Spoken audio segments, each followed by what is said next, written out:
1 aos Coríntios, capítulo 4. Vamos ler. Ministros de Cristo. Assim, pois, importa que todos que nos consideram como ministros de Cristo e encarregados dos mistérios de Deus, ora, além disso, o que se requer destes encarregados é que cada um deles seja encontrado fiel.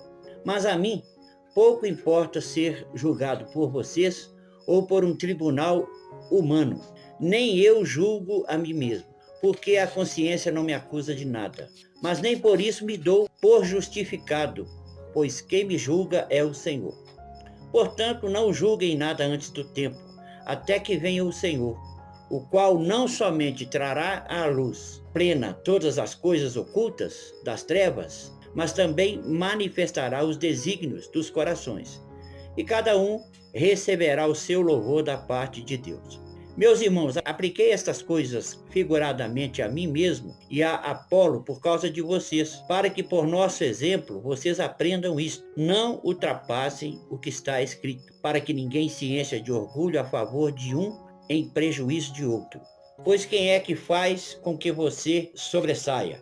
E o que é que você tem que não tenha recebido? E se o recebeu, por que se gloria, como se não o tivesse recebido? Vocês já estão fartos, já são ricos, chegaram a reinar sem nós. Sim, quem dera que vocês fossem reis, para que também nós viéssemos a reinar com vocês. Porque me parece que Deus pôs a nós, os apóstolos, em último lugar, como se fôssemos condenados à morte, porque nos tornamos espetáculo para o mundo, tanto para os anjos como para os seres humanos. Nós somos loucos por causa de Cristo, e vocês são sábios em Cristo. Nós somos fracos e vocês são fortes. Vocês são honrados e nós somos desprezados. Até a presente hora sofremos fome, sede e nudez.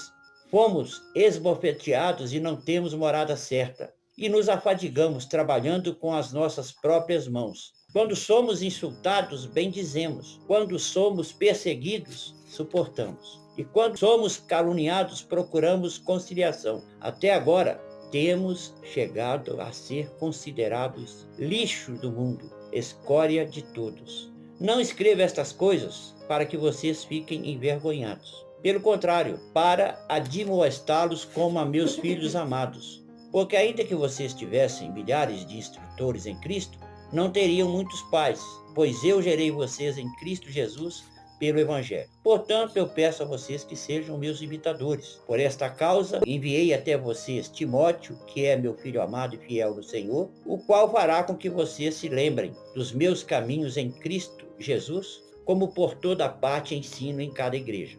Alguns de vocês se encheram de orgulho, como se eu não fosse mais visitá-los. Mas em breve, se o Senhor quiser, irei visitá-los. E então conhecerei não a palavra, mas o poder desses orgulhosos. Porque o reino de Deus não consiste em palavra, mas em poder.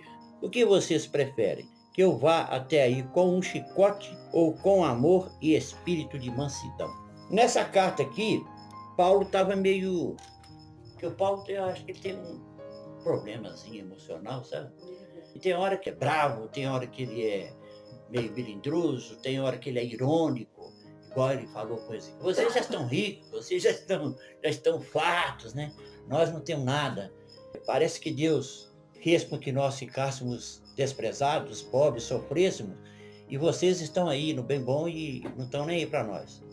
E vocês não estão levando em consideração o que a gente ensinou.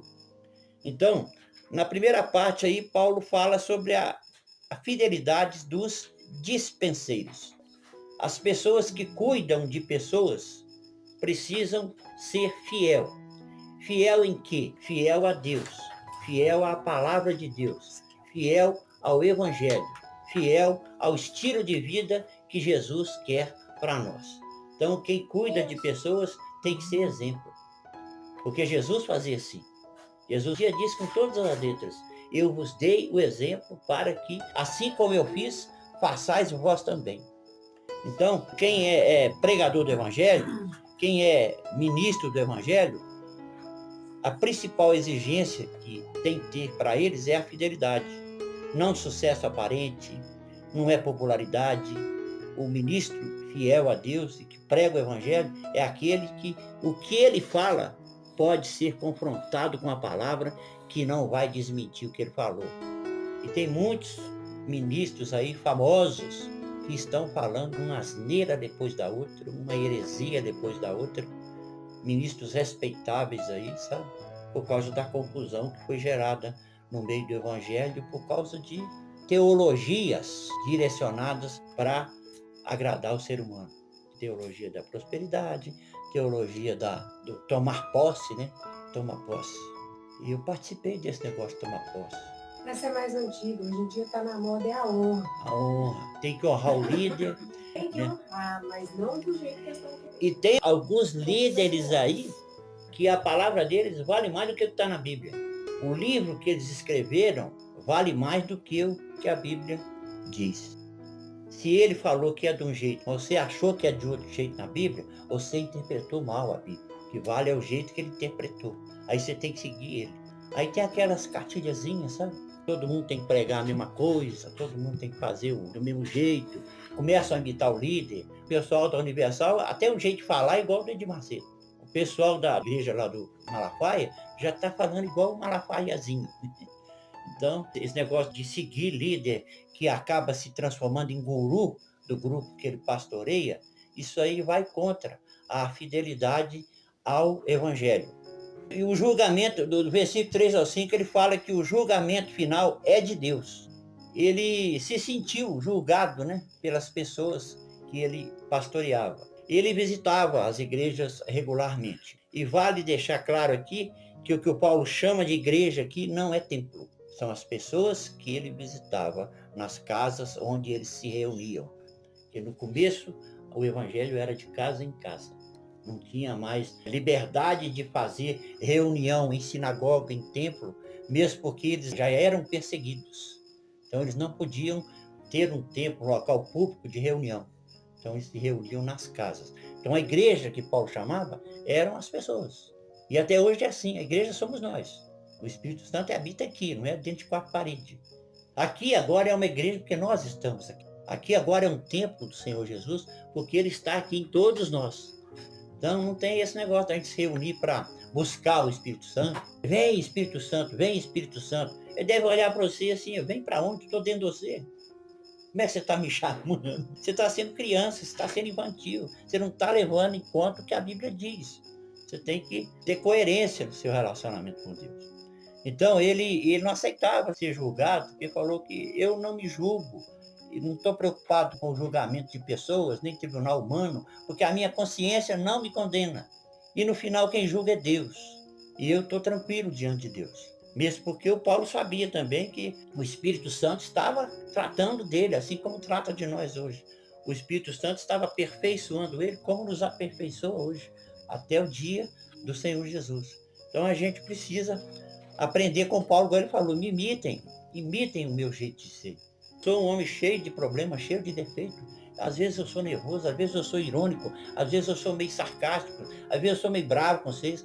Mas como que vocês querem que eu visite vocês? Com chicote ou com amor? Vai depender do jeito que vocês conduzam a sua vida cristã, o seu relacionamento com Deus. Ele era muito preocupado com esse negócio das pessoas serem dispersas.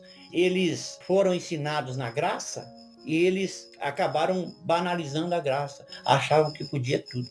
E aí Paulo ficou muito nervoso com eles. E o contraste entre orgulho e sacrifício. Paulo usa ironia, né?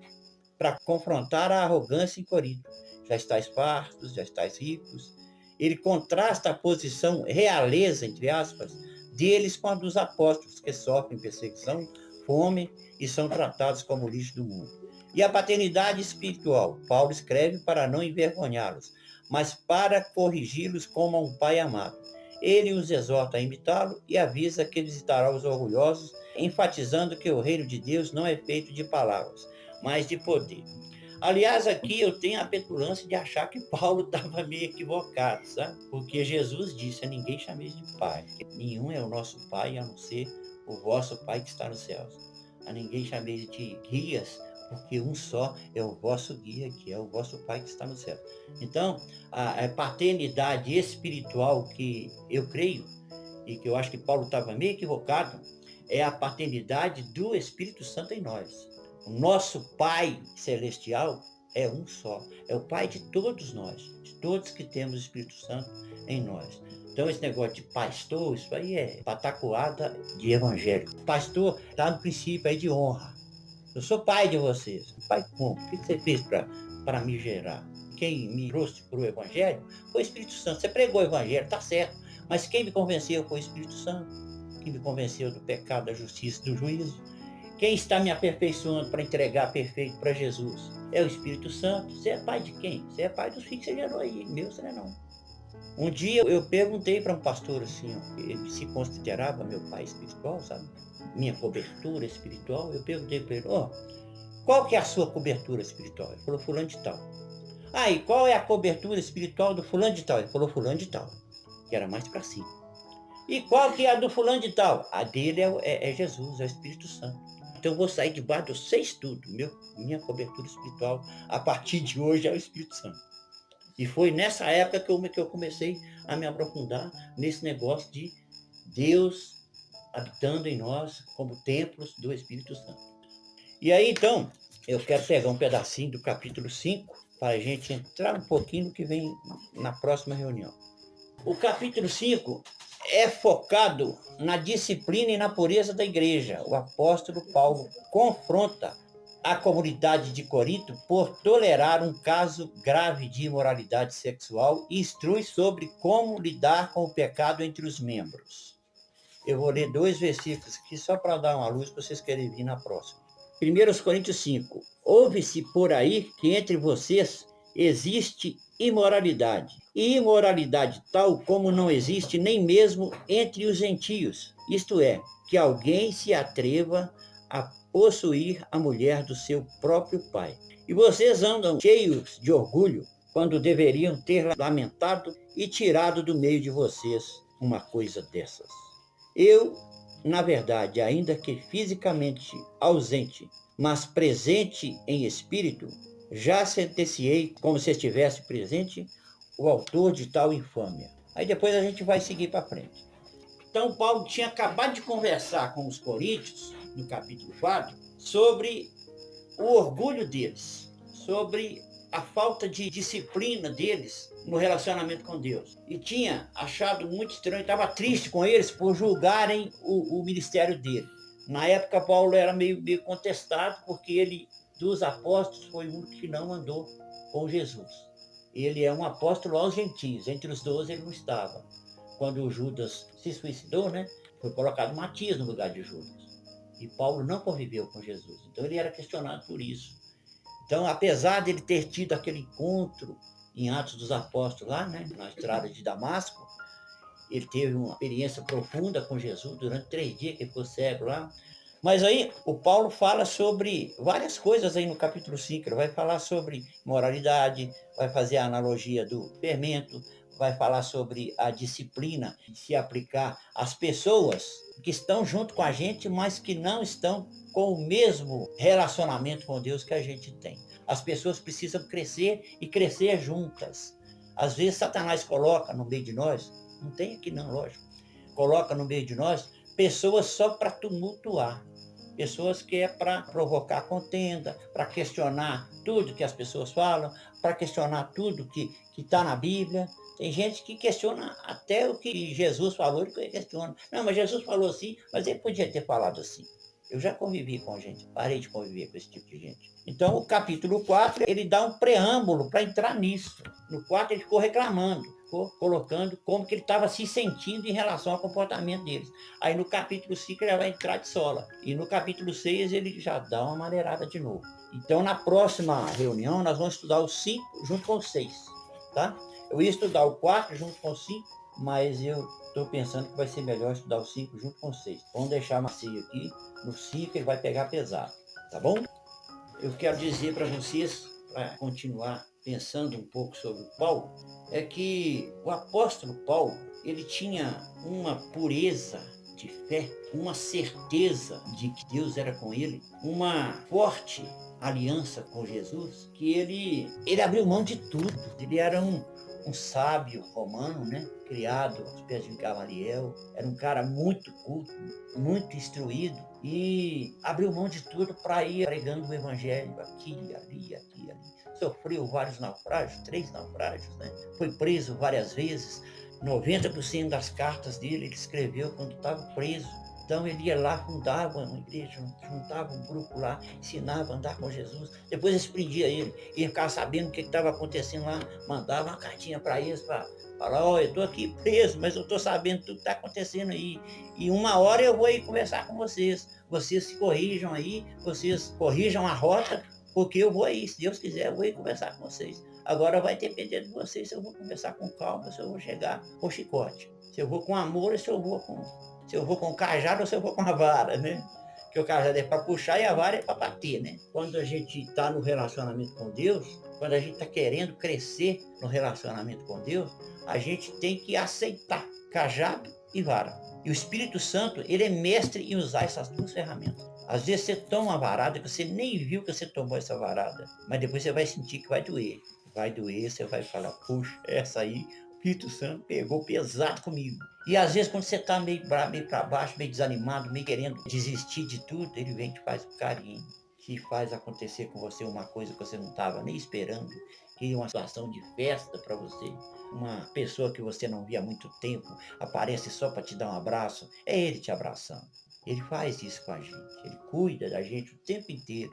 E a gente, com ele aqui dentro, esquece disso tanto que não enxerga, às vezes, o cuidado dele e não percebe, às vezes, a chicotada dele. A gente precisa pedir para Deus fazer com que a gente, como Paulo estava fazendo com os coríntios, fazer com que a gente faça o que os coríntios deviam fazer. Se submeter à disciplina e obedecer e corrigir a rota para que a caminhada fique mais suave, para que a caminhada fique mais prazerosa. Uma coisa é você caminhar com Deus, com Ele te abraçando. Outra coisa é você caminhar com Ele, te puxando por orelha. Vem cá, menino, você está fora da rota, você está pensando, você está muito cheio de si, você acha que só porque eu te salvei, você é o dono do mundo. Não, não é não. Você precisa aprender que você ainda é falho, você é inconstante, você é indisciplinado, você não caminha comigo 100%, você está sempre escorregando, sempre aquele negócio cai, levanta, cai, levanta. Enquanto a gente estiver no cai, levanta, a gente não cresce no relacionamento com Deus. A gente continua criança, continua recebendo leitinho. Queria dar para vocês um ensino mais profundo, mas não posso, porque vocês ainda são crianças. Vocês não podem ainda ser educados, ser instruídos na profundidade, na profundeza da intimidade com Deus, porque vocês não estão preparados para isso. Vocês estão preocupados ainda com quem fez aquilo, com quem fez aquilo outro, com a fofoca de ontem, com a fofoca de amanhã, o que o pastor está fazendo, o que o diácono fez, o que o vizinho meu está fazendo. Você está preocupado tanto com a terra que eu não posso conversar com você sobre as coisas do céu. Eu não posso entrar com um churrasco para você que você vai ter uma indigestão. Você precisa continuar no leitinho até aprender que Deus é o seu Pai e que o Espírito Santo é Deus dentro de você e que você precisa apenas e tão somente aprender a se relacionar com Ele. Vida cristã é a vida do cristão com o Cristo. Vida cristã é a vida da pessoa com o Deus que habita dentro dela. Vida cristã é a gente querer imitar Jesus. Se não der conta, imita Paulo. Sede meus imitadores como eu sou de Cristo. Eu tento imitar o Paulo, mas eu também enxergo umas bobeirinhas dele. Basicamente, então, é essa primeira carta ou a segunda? Essa é a primeira, estou estudando a primeira. Então, ele foi lá, pregou para essas pessoas. Então, ele ensinou elas. Ensinou. Aí ele ficou sabendo de algumas coisas que estavam acontecendo. Então, as pessoas estavam fazendo tudo ao contrário. A maioria. A ponto de ter incesto lá. Pois é, aí eu te pergunto, ele fala da dons de língua, que ele fala da confusão na igreja. Isso aí vai chegar lá no capítulo 14. Aí mais pra frente, É. né? Que as pessoas começavam a falar todo mundo de uma vez. Isso. É quando ele vai falar da ordem no culto. Daqui uns dias nós vamos chegar lá. A partir da próxima reunião, nós vamos estudar 2 ou 3 capítulos por dia, para chegar mais rápido lá no final da carta. E essas cartas, quem que mais entregou essas cartas? Foi o Lucas? Não, foi Timóteo. Lucas é responsável pelo... pelo... Ele levava a carta. Ele tinha o Apolo, tinha o Timóteo, tinha várias pessoas que andavam junto com ele. Silas mesmo transportou. Aliás, Timóteo escreveu muitas cartas junto com ele. Agora deixa eu perguntar um negócio. Eu aprofundando na história de Paulo aí, Vamos. diz que quando ele ficou preso pela última vez, ele ficava algemado, né? É. Diz que ele pregou pra guarda real todinha. Porque Pregou o pra cara tinha todo- que ficar amarrado junto com ele. Pregou para Aí o todo cara mundo. ficava amarrado com ele, não tinha jeito de fugir. Isso é verdade mesmo? É verdade. Paulo não perdia tempo.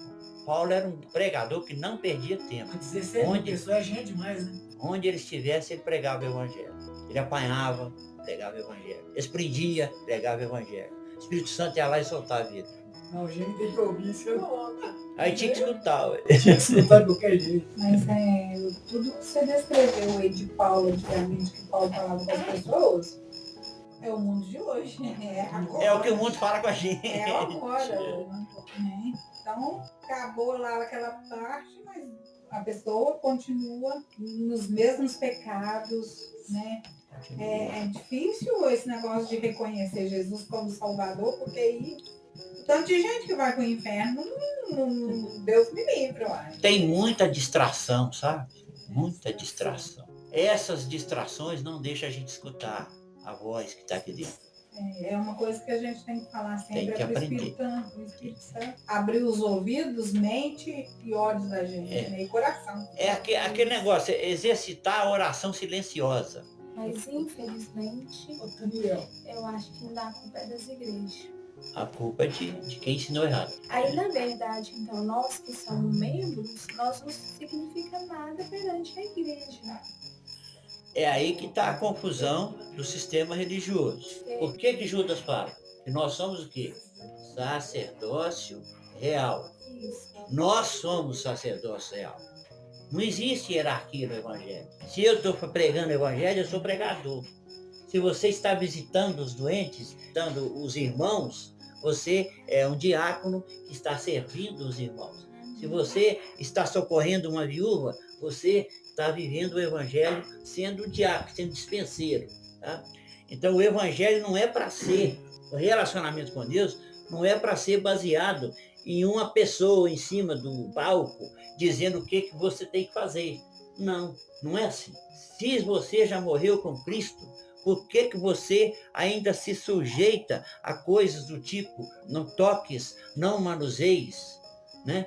Então, os usos e costumes, a insistência em cobrar uso e costume das pessoas pelas lideranças, entre aspas, prejudica muito o relacionamento individual da pessoa com Deus. O ativismo religioso afasta a pessoa da comunhão com Deus. Rouba tempo dela de estar a sós com Deus. Tira a pessoa do secreto para levar ela para o público. Aí, quando ela está no público, ela já não quer mais o secreto. Ela quer crescer, ela quer se mostrar, ela quer elogio, ela quer aplauso. Porque todo mundo que vai para o público quer publicidade. Agora, quem vai para o secreto quer intimidade. Então, uma arma que Satanás usa para tirar você da presença de Deus é mandar você fazer muita coisa, colocar você envolvido com muita coisa sem ter tempo para parar para pensar. Deixar o seu dia inteiro no celular, deixar o seu dia inteiro ouvindo mais de 50 pregadores aí durante uma semana e não sentar num canto qualquer e escutar o Espírito Santo. Eu garanto para você, qualquer hora que você estiver num lugar sozinho, que você parar, aquietar o Espírito, silenciar tudo ao seu redor e falar com o Espírito Santo assim, papai, fala comigo. Ele vai falar, porque ele fala no silêncio. Ele falava no trovão, na antiguidade, que tinha que chamar atenção. Mas agora que ele já veio aqui, se personificou em Jesus e cumpriu o plano de salvação e veio habitar em nós, ele não faz barulho mais não. A conversa é de pai para filho. Ele conversa na intimidade. As distrações roubam essa intimidade da gente com Deus. Então a gente... resposta dele pode ser muitas vezes de várias maneiras. Pode, de várias maneiras. Porque às vezes você fez essa oração, daí a pouco você esqueceu, mas às vezes daí um pouco alguém te fala alguma coisa, ou você se depara com uma situação e fala, oh, isso aí é resposta para aquilo que eu pensei. Esses dias aconteceu o que eu fiquei pensando. eu já comentei com o senhor que eu queria saber, eu sou distraída, né? Identificar a voz do Espírito Santo conversando comigo. E eu fui na dentista. E lá, vendo, conversando e tal, eu comentei com ela uma questão e ela falou, o Espírito Santo falou através dela, pediu que eu orasse, que eu entregasse nas mãos de Deus a decisão. Eu achei tão bom, sabe? E a gente fica pensando assim, no inesperado, numa pessoa que, aleatória, né, como a gente fala, falou comigo, Ele fala. através dela. Jesus não falou assim, ó. Se o Pai dá boas dádivas aos seus filhos, quanto mais o vosso Pai Celestial não vos dará o Espírito Santo se pedirdes. Ele falou isso antes dele morrer. Ele falou isso antes dele subir para o céu. Ele falou isso antes do Pentecostes. E aí, quando ele veio e entrou nas pessoas, você não precisa mais dessa técnica de buscar Espírito Santo, sabe? Eu já fui em reuniões de batismo com o Espírito Santo. Vamos reunir aqui para Jesus batizar no Espírito Santo. Eu vou determinar que hora e quem que o Espírito Santo vai batizar. Às vezes ali aconteceu com muitas pessoas. Às vezes aconteceu. Eu acho que o Espírito Santo batiza a pessoa, sabe quando? Quantas vezes eu já fui, porque a gente fica com vergonha de ver. Só eu que estou aqui atrás, deixa lá. Eu fui muitas vezes lá na frente, porque eu precisava ser batizada com o Espírito Santo, eu já estava crente assim, ó, já fazia 1 ano, 2 anos, sei lá, e nada acontecia comigo, eu já estava com vergonha. Sabe quanto que eu acho que o Espírito Santo batiza a pessoa? Lá assim, ó, falando assim, ai, fui batizado, e eu pensando, por que eu não? Será que eu sou E aquele que foi batizado foi mesmo? Depois, então, aí depois, né, que realmente aconteceu comigo, eu pensei assim, engraçado, será que aconteceu comigo, aconteceu com aquela pessoa também quando estava lá no mesmo local que eu? Será que aquela coisa que foi tão boa, tão gostosa, aconteceu com ela também? Você sabe quando que o Espírito Santo batiza a pessoa? Porque foi assim. Quando ela abre o coração para ele entrar. Entrou, está batizado. Não, o Espírito Santo. Está selado. O Espírito Santo me batizou assim num silêncio. Eu já vi tantas pessoas assim, sendo batizadas num repeté, numa barulheta. Agora, sabe por que ele fez isso com você? Porque você estava se sentindo diferente das outras pessoas. Porque você estava achando estranho as pessoas serem batizadas e você não ser. Ele falou, vou fazer com ela igual os outros querem que seja, para ela ficar feliz comigo. Entendeu? Isso aí comigo ele foi bem silencioso. É, silencioso. Tanto é que a vida inteira, até outro dia, as pessoas oravam para mim e falavam assim, Senhor, dá ousadia para ela! Dá ousadia para ela! Nunca me deu ousadia. Só ousadia. Uma palavra que não tem nada a ver com a minha identidade. Eu tenho certeza que o Espírito Santo não ia me batizar pela maneira, porque não faz parte da minha identidade. Não sou eu. E o Espírito Santo não quer me transformar em outra pessoa.